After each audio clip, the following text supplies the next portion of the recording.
제대를 하자마자 이런저런 아르바이트를 하던 저는 인터넷을 뒤지다가 우연히 이태원 소재의 일본인 전용 주점 자리를 구하게 됩니다. 일은 새벽 3시쯤에 끝이 났는데 집이 있는 신정동까지 택시를 타기가 좀 그래서 항상 PC방에서 첫차 시간까지 기다렸다가 그렇게 퇴근을 했었죠.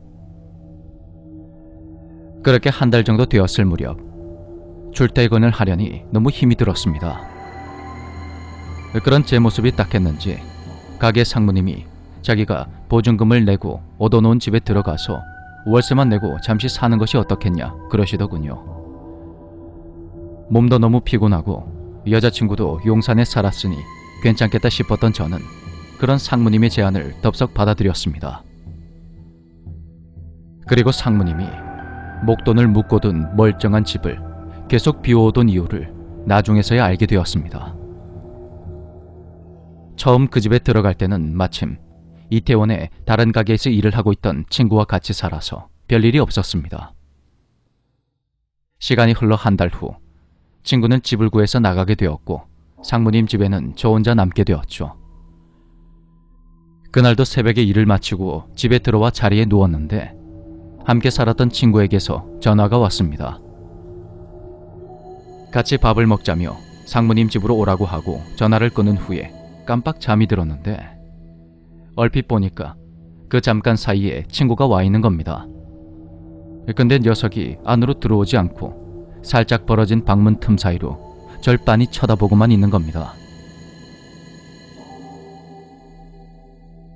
마, 왔으면 들어와야지.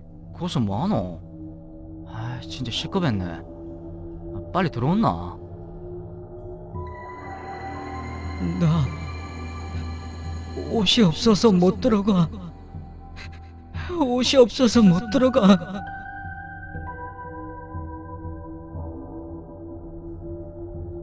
그렇게 말하는 친구의 목소리는 차가운 기운이 피부로 느껴질 만큼 음산했습니다. 친구는 온몸이 썩어 들어간 것처럼 새까맸고 피부는 온통 벗겨져 있었습니다. 까맣고 피부가 축 처진 얼굴로 눈을 부릅뜬 채 그렇게 저를 응시하고 있는 친구의 모습에 전 소리도 지르질 못하고 그것과 눈을 맞추고 있었습니다. 다행히 그것은 밖에서 저를 쳐다만 볼 뿐 안으로 들어오진 않았고 한참이 지났습니다. 누군가 제 어깨를 흔들어서 정신을 차려보니까 진짜 제 친구가 집에 들어와 있었습니다. 친구는 저와 같이 사는 동안 집 열쇠를 가지고 있었는데 제가 자고 있을 것 같아서 열쇠로 문을 열고 들어와 봤더니 제가 끙끙거리며 누워 있었다는 겁니다. 상당히 찜찜하긴 했지만 제가 잠결에 친구를 신경 쓰느라 가위에 눌린 거라 생각하고 대충 넘겼습니다. 하지만 며칠간은 너무 무서워서 혼자서 잘 수가 없었습니다. 친한 친구들을 불러서 같이 자기도 했지만 매일 그러는 것도 한계가 있었고 전 결국 혼자 남게 되었습니다. 며칠 후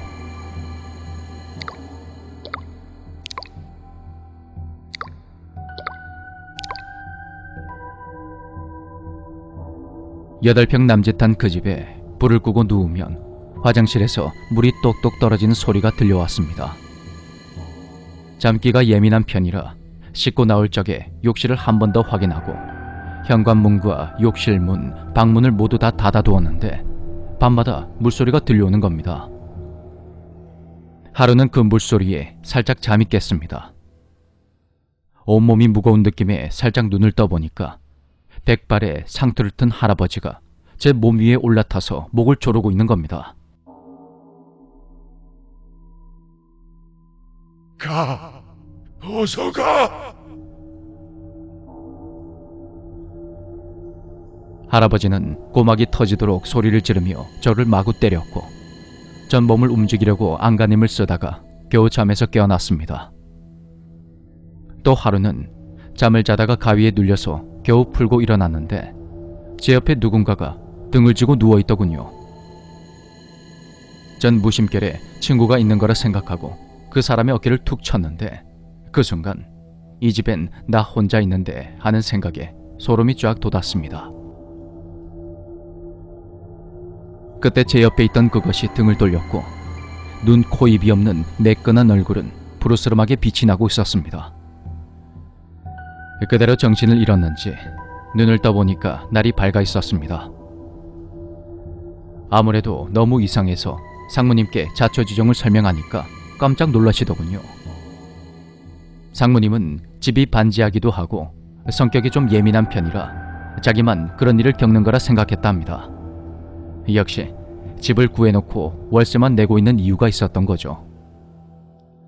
전 그 길로 짐을 빼서 신정동 본가로 들어갔고 직접 전단지를 붙이고 여기저기 알아본 끝에 한 달 만에 다음 세입자를 구할 수가 있었습니다. 한 달치 월세와 공과금, 집에 들어올 때 샀던 중고 세탁기와 냉장고까지 그 당시 돈으로 50만 원 정도를 손해봤지만 그 집을 처분했다는 생각에 후련하기만 했습니다. 지금 그곳에 사시는 분은 잘 지내고 있을지 걱정이 되는군요. 의도치 않게 떠넘긴 꼴이라 마음이 편치만은 않습니다. 부디 아무 일이 없기를 바라는 수밖에요.